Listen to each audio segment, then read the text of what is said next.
although I think it won't expand into a regional conflict in the next few days or weeks, a precedent has been set, and I would expect more attacks to happen at some point in the future. The latest round of conflict, things seem to have settled for now, but what could come next? So Mark Lyall Grant is a former UK National Security Advisor, and he also served as the UK's permanent representative to the United Nations. I spoke to him this morning. Good morning, Adam. Clearly, there is a developing and ongoing situation in the Middle East following the Iranian counterattack on Israel, and then Israel's earlier response attacking embassy buildings in Syria. Where do you see now the situation? Are we still on the brink of what some people have called a regional war? I think the current phase of tit for tat is probably over for the short term, but a line has been crossed because this was the first time that Israeli territory had been targeted directly from Iran, and the first time Israel sort of directly responded with an attack on the mainland in Iran. So although I think it won't expand into a regional conflict in the next few days or weeks, a precedent has been set, and I would expect more attacks to happen at some point in the future. And how will this feed into the continuing Israeli Gaza operation? Interestingly, I think the events of the last couple of weeks have helped Benjamin Netanyahu considerably. I think relations between the US and Israel were at a very poor level, probably the worst level I've seen in my professional career. But the latest defense of Israel, which has bound in the Americans, the British, the French, and others into the defense of Israel, has actually rather recovered that relationship. Also, I think Netanyahu will be satisfied that quite a substantive Iranian attack on the territory of Israel caused so little damage, and almost all the missiles and drones were shot down, whereas Israel has shown the capacity to hit right in the heart of Iran, 1,200 miles away from Israel, in Isfahan. So I think for both those reasons, I think Netanyahu will not be dissatisfied with the situation. It's probably worth saying also that it's taken the media focus off Gaza over the last 2 years, but now probably that will return to center stage of the world's media. As you say, there's going to be a focus there. So do you think this, to a certain extent, the events involving Iran are going to be taken as cover by Netanyahu for the all-out assault on Rafah that he's been asked not to carry out? I think it would be difficult to make that argument. I think there will be an all-out attack on Rafah, a land assault on Rafah, because it's clear that Hamas still has some military capability there, and its leadership is still there. And Netanyahu believes that such an attack is absolutely essential to achieve his war aims against Hamas. But I think the Americans will still be arguing against, at least in the short term, until there is a plan for what happens to the Palestinian population, the civilians that are now massed in Gaza, more than 1 million of them in Rafah.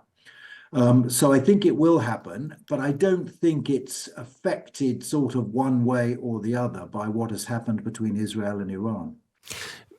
But what that will do is create, in terms of the number of casualties, this massive disproportionality in terms of the number of Palestinians killed compared to the number of Israelis. And I know it's not a numbers game, but at the same time, that and the number of civilian casualties is what appears to have energized public opinion, including in governments in America and Europe.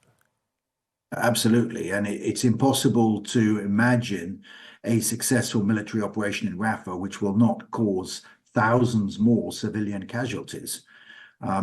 But the Israelis have listened to some of their Western allies. They have opened the port of Ashdod, for instance, to more aid. And it does seem that more aid is getting into the civilian populations in Gaza. But Netanyahu still faces this very difficult problem. And to be honest, I cannot see, after 6 months already of this conflict, how Israel will emerge from it when it finally comes to an end in a more secure position than it was before the 7th of October, because a lot more Palestinians have been radicalized. I don't think that the political ideas that Hamas carries can be destroyed militarily. So even if more damage is done to their military capability, and even if people like Yahya Sinwar are killed, I think there is still a major Gaza problem and a major Palestinian issue, which Netanyahu is going to have to face. Exchanges with Iran seem to have consolidated pro tem the position of Netanyahu. I mean, can't he and his allies go on arguing that, very obviously this is a security situation in which Israel needs to remain strong and prepared to respond aggressively? Well, he will try to make that argument, and as I mentioned, I think it has strengthened Netanyahu's position in the short term. But I think he still remains deeply unpopular. It's difficult to see how many of the Israeli remaining hostages will emerge from this conflict alive. There's a lot of anger about the way that issue has appeared to be downgraded. In compared to the sort of military attack on Hamas. So I think Netanyahu's political future is very much in doubt. But as you rightly say, there are others in the war cabinet, others who are potential leaders of Israel, who take just as strong a position as Netanyahu does on opposing a two-state solution. But if there's not going to be a two-state solution or some sort of statehood for Palestine, what does that do for medium-term security of Israel? And what about the UK's stance in all this?